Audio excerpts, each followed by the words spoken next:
Hey guys, now in this video I'm going to go ahead and demonstrate the iOS7 iCloud activation bypass with the full tutorial and the steps needed to achieve this process. In addition to that, I'm also going to show you what certificates to insert into the phone in order to get service and other things working properly on the phone. So I'm going to start off by showing you the following. I have a phone here which it's on the activation log, so let's slide here. Now I'm going to just zoom in here. I'm going to show you something. It says I locked this phone as a demonstration. This is a phone of mine. Now this is truly locked. There's no no ands, ifs, or buts. It's truly locked. It's just a locked phone. Okay. You cannot get into this phone. I mean, it's just a locked phone. So now, in order to bypass this is what you're gonna need. Tool number one, and by the way, all of these tools I'm gonna go ahead and provide. They'll be in our download center, and you can go there and get all of the tools that I'm gonna go ahead and mention in this video, and all the files that are associated with it. I'll also go ahead and include a tutorial which will guide you step by step, and that should do it for you guys. So I know some of you have been waiting for this video, so here we go. Okay, so the first file we're going to need is called ssh.jar. Second file is WinSCP.exe. Third file is Tiny Umbrella. I'll explain to you later what they're for. Then we have a few folders here. One is CDMA, one is GSM, one is CDMA-GSM. Here we have preferences.app, lockdown folder, and root folder, okay? Now I'm going to show you where all of these play along with this phone. So, let's start off by launching ssh.jar. Now, once again, I'm just going to confirm with you guys that this phone is truly locked, okay? Alright, so let's go ahead and launch ssh.jar. Alright, oops, give me a second here. I need to terminate a process here. Alright, so I have ssh.jar active. Now, you could just go ahead and minimize that, doesn't matter. Now what you need to do second is go ahead and put your phone into DFU mode. And the way you do that is hold the power and home button together until the phone shuts off.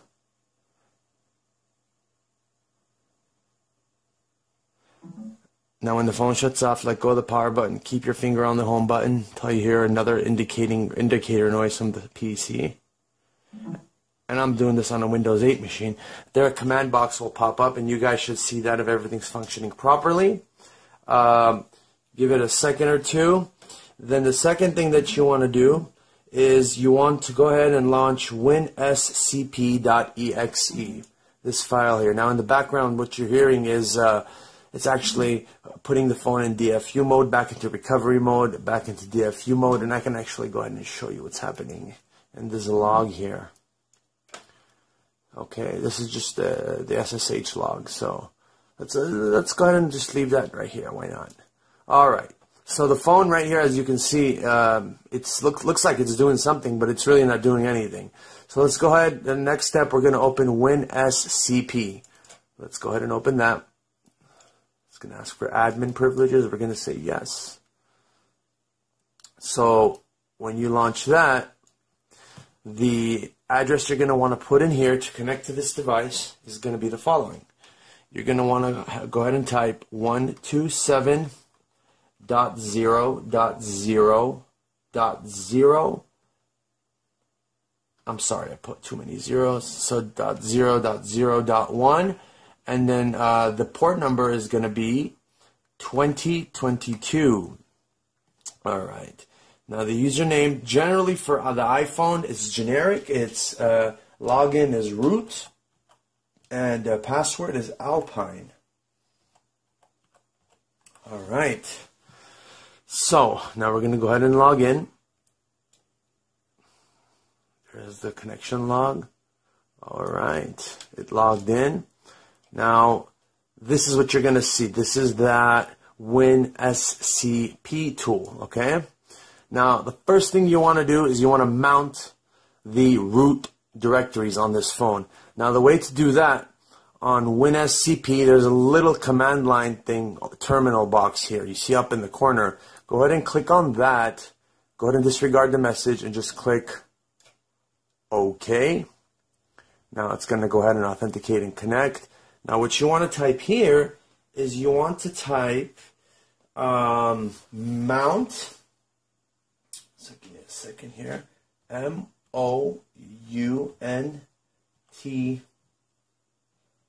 .sh. Go ahead and type that and hit execute. All right, now we've mounted these devices, these drives. Now the next thing you're going to want to do is we're going to go into our root folder. So let's move this over a little bit here. Right, and let's see. I am gonna go into MNT1, and then I'm gonna go into applications. Then I'm gonna go into setup.app right there. I'm just gonna go ahead and right click and delete that file. Okay, and that's that. All right, so that's done. We went ahead and deleted setup.app. Okay, now the next thing you're going to need to do is go ahead and put in some files into the phone in order for your phone to function properly, such as certificates and things of that sort. So what you're going to need to do then is click up here, go to your root folder. All right, and then what you're going to need to do is click on MNT1, and then on my desktop I also have, this is a CDMA phone, so I'm going to go ahead and select I'm going to go ahead and go with the CDMA GSM because it contains the files. So MNT1. And I also have them labeled MNT1 here. I'm going to select MNT1. And I've opened MNT1 here. Applications, Preferences app.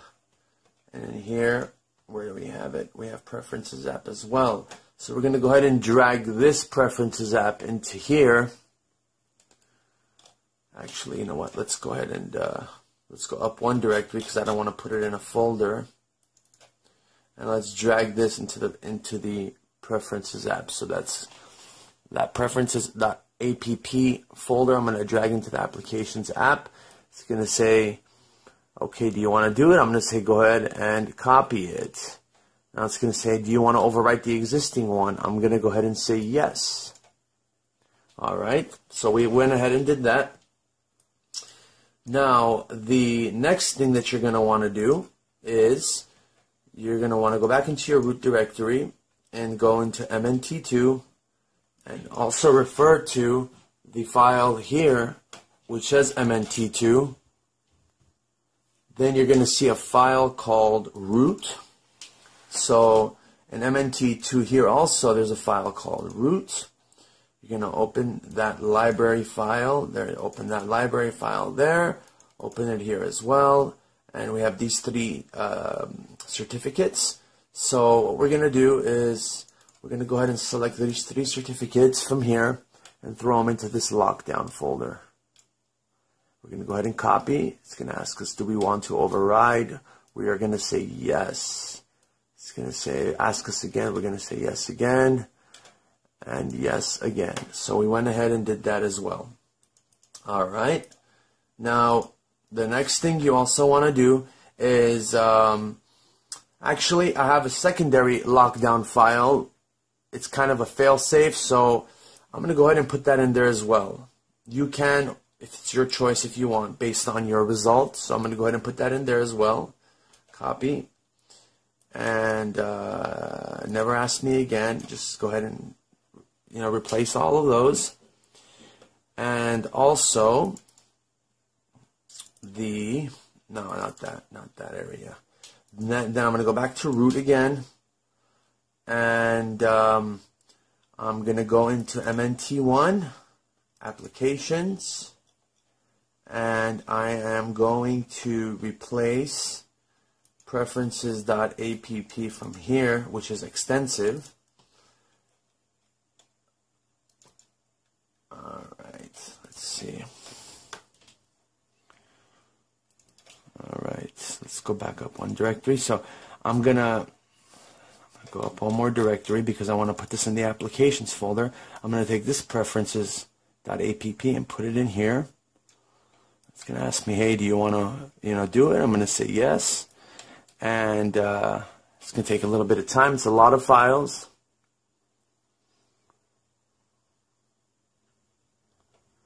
Let's give it just a few seconds.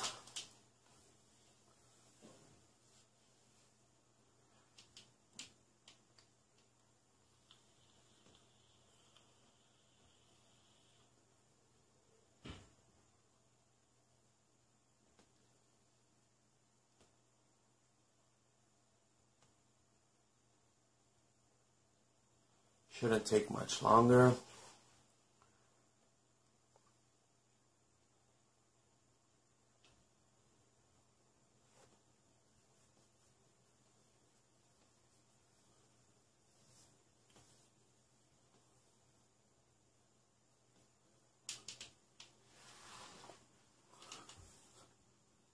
Almost done there.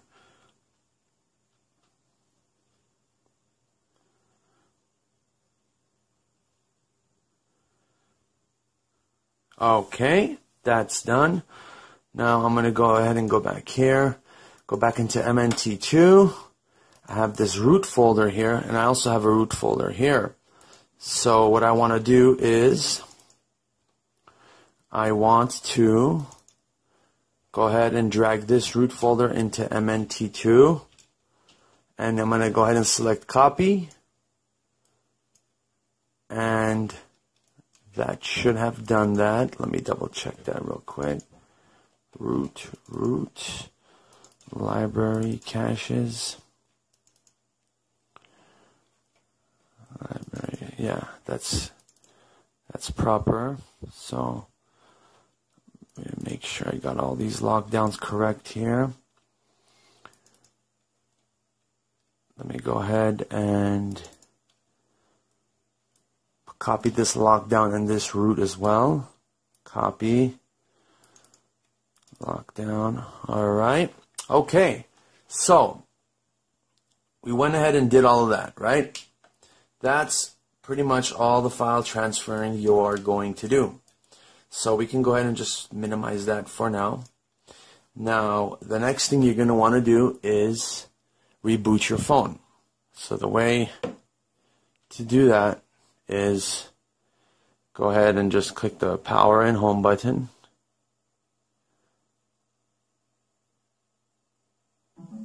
Okay, and it's going to give you an error WinSCP. You're going to go ahead and disregard that because you're not even going to want to use this. Now, notice that your phone is in recovery, so that's normal. The next thing you're going to want to do is launch Tiny Umbrella. Launch Tiny Umbrella.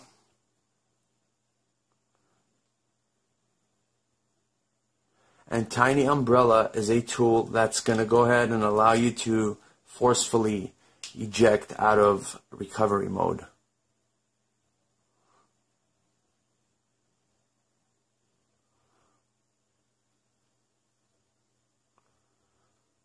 Alright. So in Tiny Umbrella, it looks like this. Just go ahead and OK those messages. That's our device right there. You'll see it on the corner there. All right, and hit exit recovery. And now our phone, and we can close Tiny Umbrella now. Let's focus on our phone a little bit. See what happens here.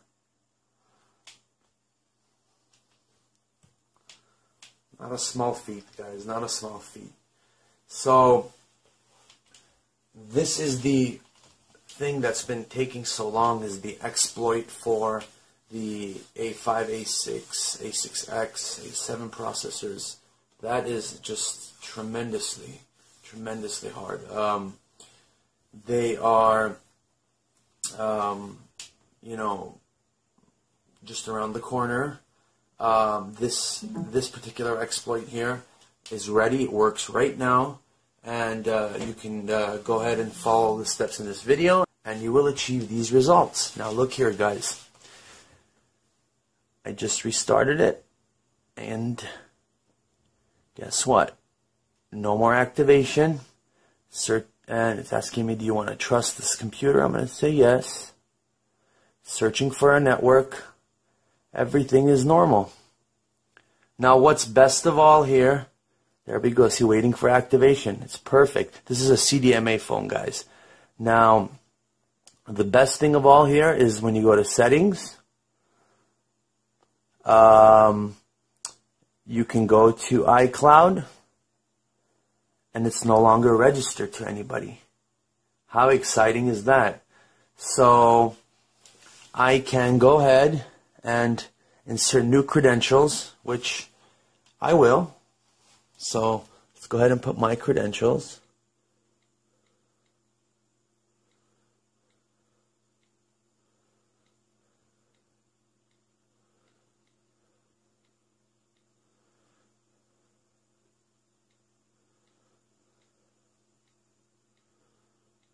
Okay, and I'm just gonna block the password there for a second, guys, because I can't reveal that. And that's gonna be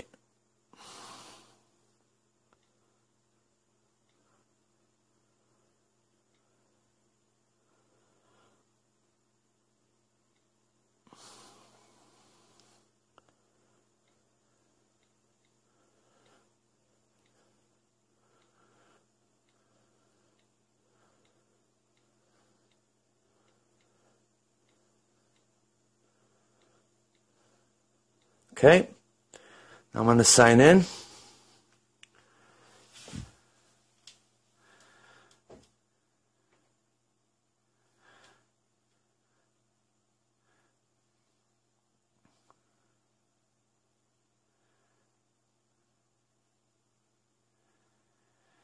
And boom.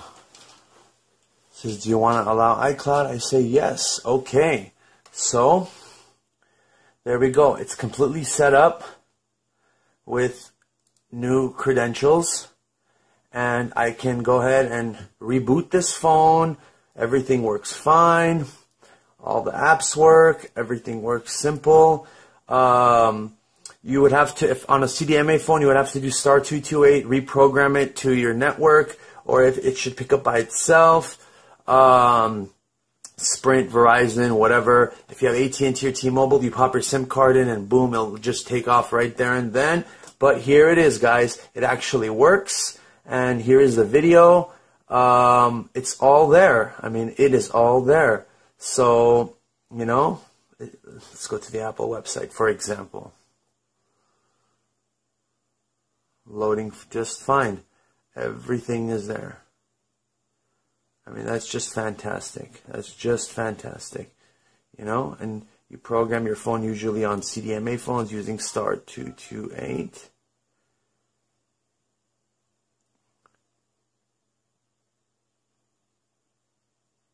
You see it's dialing, so you can program it. It's actually making the call. So everything works. And the biggest test of all. Let's go ahead and restart the phone.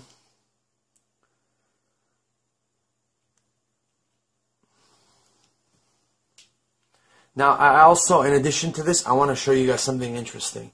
I'm going to go ahead and log into my iCloud account. Oops. I'm sorry about that.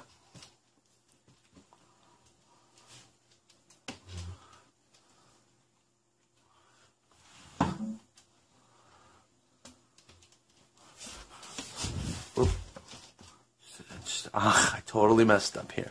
Okay, so I'm going to log into my iCloud account.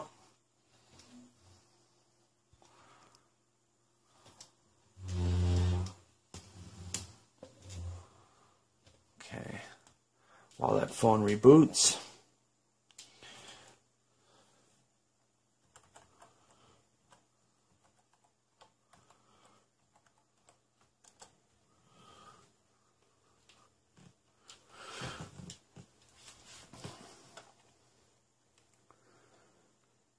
Now I'm going to log into my iCloud, which, by the way, is the same account that I added on the iCloud account when I bypassed the phone.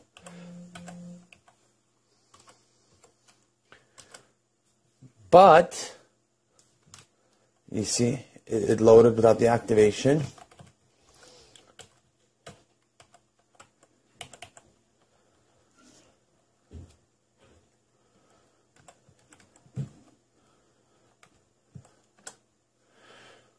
Now the funny thing here, guys, is waiting for activation. This may take some time. It's attempting to activate the phone line, which is completely normal. Trust the computer. Now find my iPhone.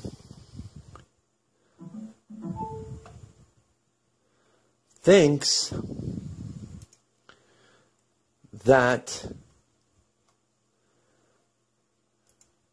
my iPhone is still in lost mode, even though I've assigned new user credentials. So the new user credentials, even though they're the same, but the two don't see each other anymore. So you can use new credentials, and by the way, I have internet access. Everything is fine. It should be able to detect it normally. So you can add your own user credentials. You know, you can do your App Store things and start buying apps, and use your phone normally, FaceTime, whatever it may be, and everything will work out fine. So there it is, guys. That's it. It works perfectly fine. The activation and the activation bypass does work, and everything is there. So even if I go try to attempt to turn it off, it asks me for the password. It's my account. It's a new account that I just added. So you guys can add your new account as well. And that's pretty much it, guys. A fully functional phone. No more disabled apps. No more nothing. You can restart. You can do whatever you want. And by the way, you can also reset the device completely through the phone, and it won't ask you for the activation code, the iCloud activation anymore, as long as you remove the iCloud credentials that you created. So as long as you remove those and you reset the phone internally, it will not ask you for the iCloud activation. And again, this works with your cell phone, with your cell line. Everything works normal, functional, and that's fully bypassed.